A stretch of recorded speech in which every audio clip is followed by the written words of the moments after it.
Okay, this is a story I wrote a little while ago.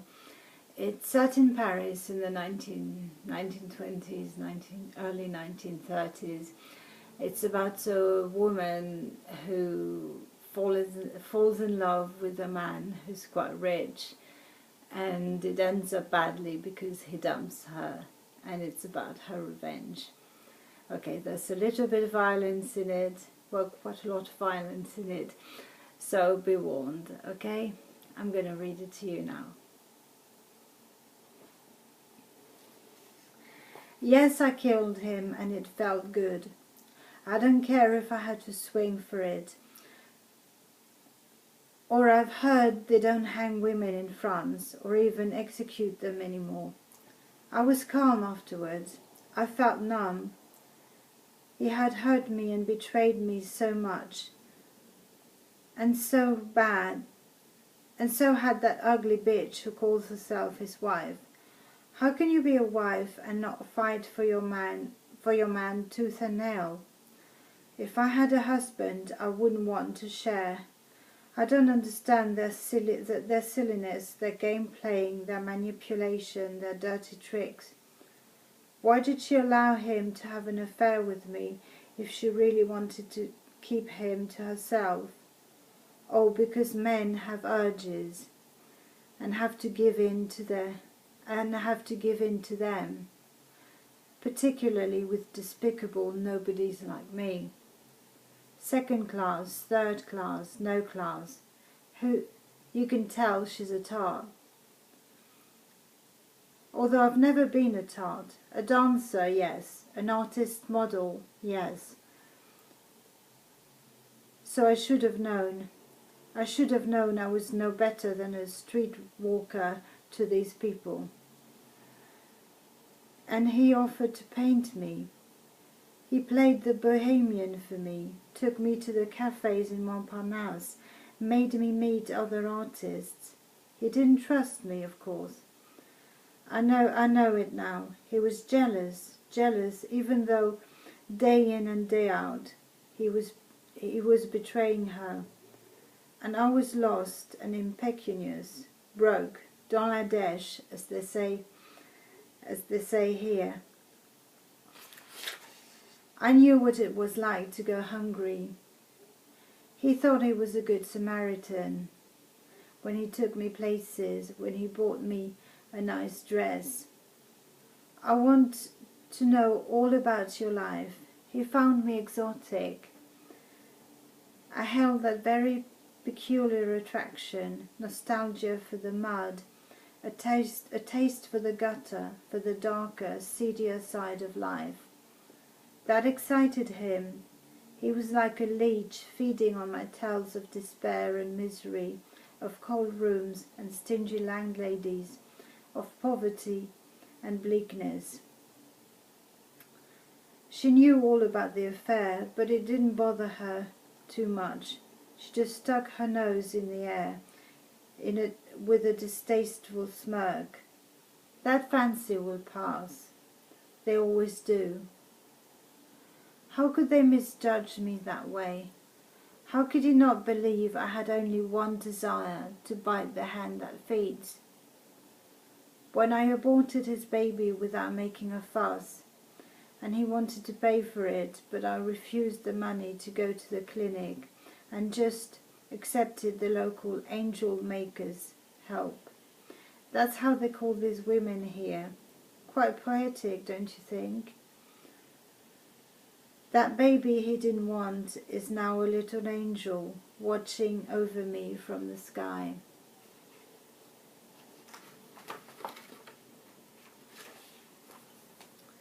When he told me it was now over between us, for whatever reason, probably his wife said enough is enough, and he had tired of me as well. His expression when he left me was just one of cold contempt. I drank too much. I had Pernod and brandy. I wrote him angry letters from that shabby little hotel room where he stitched me. He told me to get a job as a vendeuse, as a shop assistant. "There is nothing I can do for you. Please understand." But I didn't understand. I ranted and raved and even went banging on his door at night. He and his wife called the police to restrain me. They put me in a cell and took me to the magistrate court, where they gave me a fine for breach of the peace. Then he bought me a train ticket to Vichy, said he had some friends there who would look after me. He put some cash in my pocket. "That is the least I want to hear from you. That is the last I want to hear from you. And don't send me any more letters." He gave me back my letters. They were left unopened. "Now go," he ordered. I wanted to spit at his face. Instead, I put my hat back on and left the room without looking at him.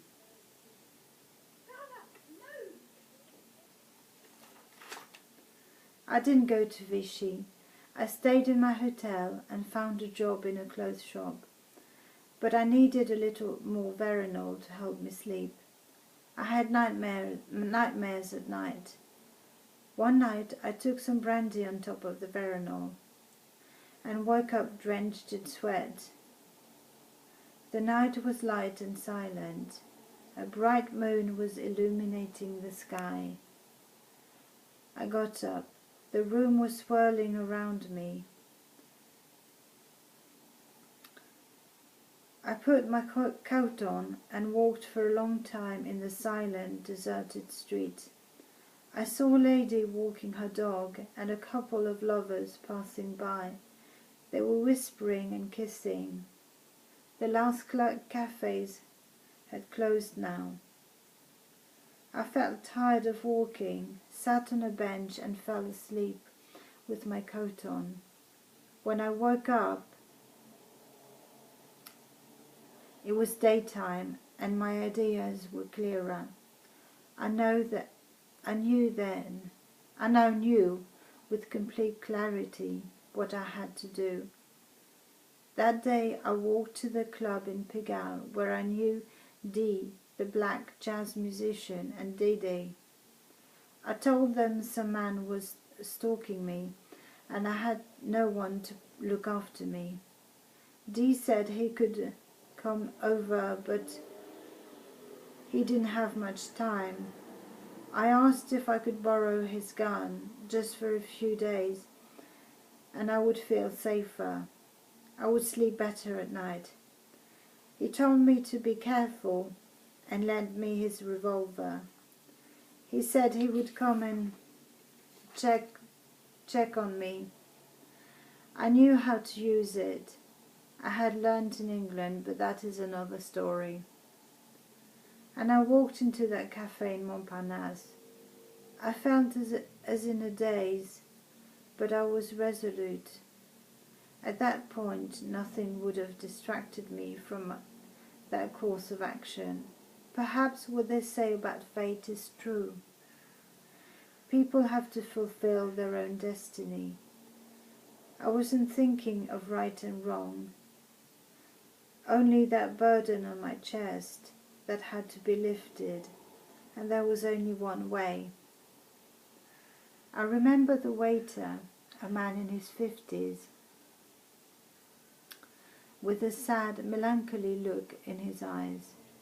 He was very meticulous in everything he was doing, washing the glasses, cleaning the tables.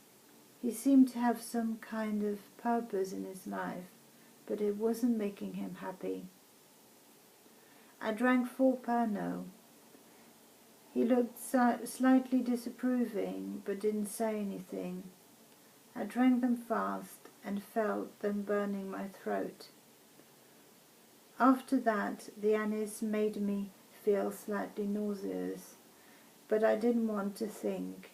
I only wanted to act. For some reason, I remember powdering my face and checking my appearance in my pocket mirror. I wanted to look good when they last saw me. I got up and paid. The waiter called after me because I had left my hat at the back of the chair. I glanced at my open bag and saw the glitter of the gun. I remember those words we had during a quarrel. You can't bear the truth. Your wife is a slut.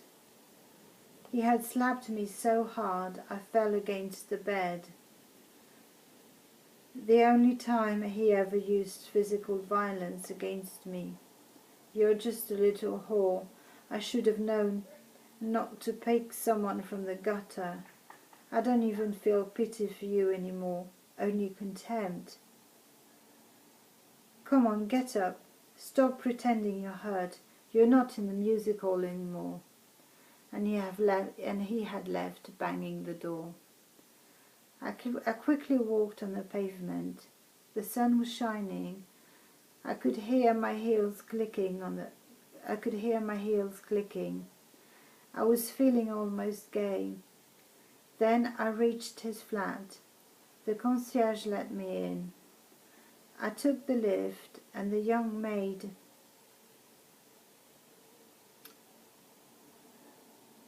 Edwidge, in her little white apron and well-ordered bun, opened the door to me.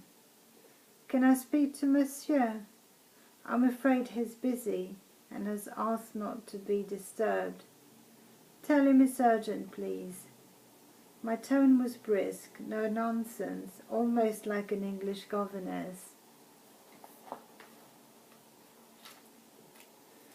Then things happened rather fast, but I remember everything.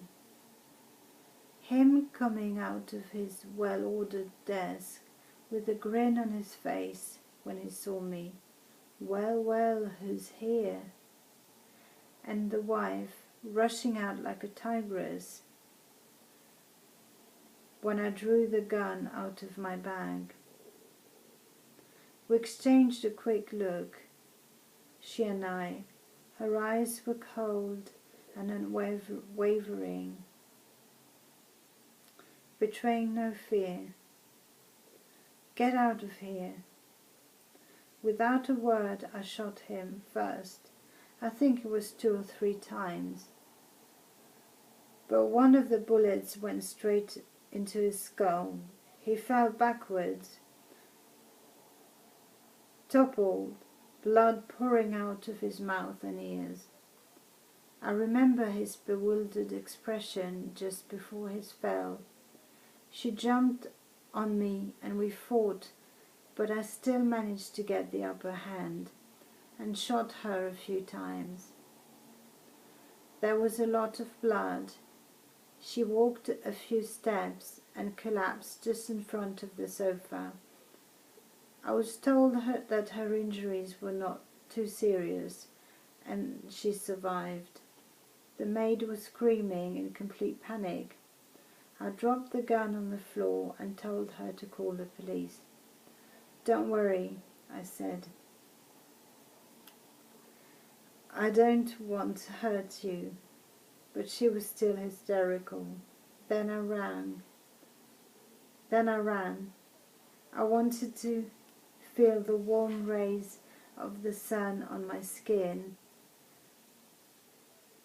and feel the brisk fresh air and breathe in the fresh air one last time before they arrested me. I sat on a bench and closed my eyes, waiting for the gendarme to arrest me. And now I am in a cell. I am surprised at how calm I am. It is too early to say whether I feel any remorse at all. At the moment, I don't think so. Perhaps it will come at a later date. I just feel purged, lighter. I still have to pretend I have at least some remorse for my defense, but I'll leave that to my lawyer. For the moment, I just want sleep. You can find the story on my blog. It's Anna Gale, at WordPress, and again blog at WordPress. So if you want to read the story and some more stories that I have written. Okay, bye for now.